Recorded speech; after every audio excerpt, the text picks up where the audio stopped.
Welcome to the channel. Today I'm going to cover about washing cattle. I'm going to show you how we kind of save some cost on some cutting of soap and stuff because it's pretty expensive. We feel that it kind of does the same effect, especially when you're washing every day like we are. So as you can see, the first thing we use is we do use some Weaver. This is stuff we buy local at our farm supply store. They can carry Weaver over Sullivan and some other things. So I'll cut this and I'll kind of show you how I cut it. So what we do is we take a cap from an old Sullivan, I think it's Pro Charge, and I'll fill in up.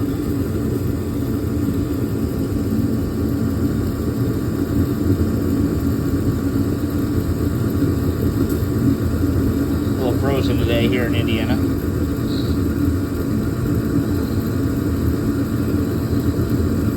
Now, this is what I will add, no more of this, to my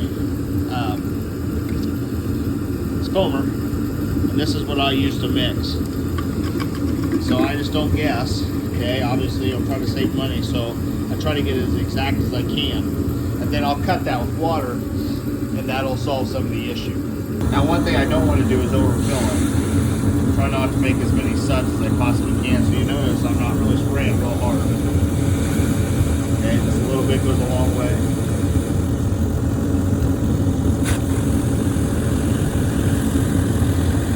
And I'll actually let it settle. I'll fill it and I'll let it settle before I get done here.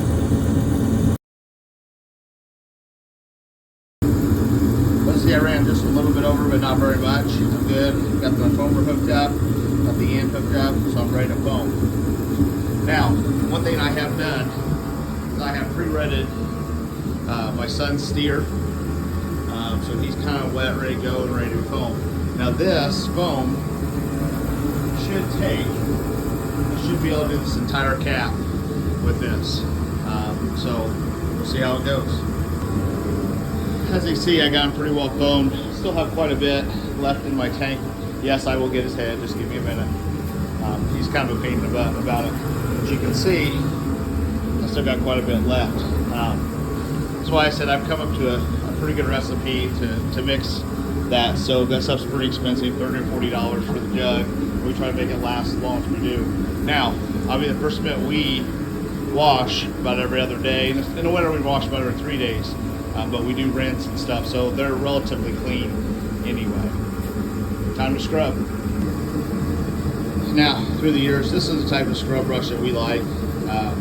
We go through, like, it feels like 100 of them every year, every season, but this is the one we kind of like the best for the scrub. So he's all scrubbed. I haven't done his head yet because he's such a pain, but I'll get them all. Now I'm getting ready to rinse him. You can see his hair is kind of funny. It's kind of curly, so the soap kind of absorbs it. So it's kind of funny. His hair is kind of furry. When I get to the heifers, I'll show you the difference on this soap, what it looks like. All right, now we have them rinsed and washed. I'll show you what we do to kind of comb his hair down before we blow it all out. This is a trait we've learned through the years. I think it's pretty, when you're training hair and you're trying to be that competitive, this is a pretty important step. If you've never done it, you probably need to start doing it. Like I said, it's a pretty valuable step. So this is what I mean. So we're using the same brush we were, and I'm just gonna pull his hair down. Now, ironically, this dude's got curly hair, and when he is clean, some more curls it gets. So it's kind of like your hair. If your hair is dirty and greasy, it doesn't look as sharp. And you can kind of tell with his hair, particularly, and we haven't washed it for a while, it's pretty darn curly. So we're just going to pull it all down, all down, all down. And then we'll pull it forward and up before we ever blow anything out. Like I said, this is a pretty important step when you're training hair, especially in the winter, when you're really trying to get that hair ready for summer and really getting it. Now, he'll go through cycles of hair just like you do. Some will get thinner, some will get more, but for the most part, if you do this you should be in good shape. Kind of talked about just a little bit ago about going through hair cycles. I think he's going through a hair cycle. So he's going to lose some hair. He's going to thin out. It's pretty thin anyway. But he'll thin out and he'll grow it back, especially in the summer. We do have a cooler, which I'll get to later time. As you can see, his hair kind of changes. It's not real curly once it's dried out and fluffed out. So he's kind of changes. That's why I said you can always tell when he's kind of dirty because his hair starts to curl. I'm going to do something called a roto fluff. Give me a second, I'll show you what I mean. So this is what I mean by roto fluff. We're going to fluff the legs up, pulling them up, back down, and then we'll do his body. Need some help here on the camera to show you how this works. So I'm doing something called sheening them. So this is just a concentrated sheen. It'll cover his whole body. Sure, it's good and covered. I can't stress enough that how much sheen is important. That's kind of the key to make their hair coat work the way it needs to.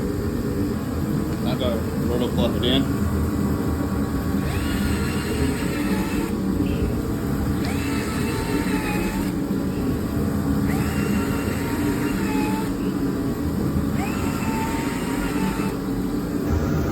Now I'm going to lightly blow out not blow it out, but blow the sheen into the cap after I've roto fluffed it. I'm going to use just one blower. Just lightly blow it in to his hair. You can kind of see out in front of it how it's there. And you can kind of see how I'm blowing it. Just kind of in. Not really blowing it out. You see a stream coming out the back side of it, you're blowing it out. Not really blowing it into the hair.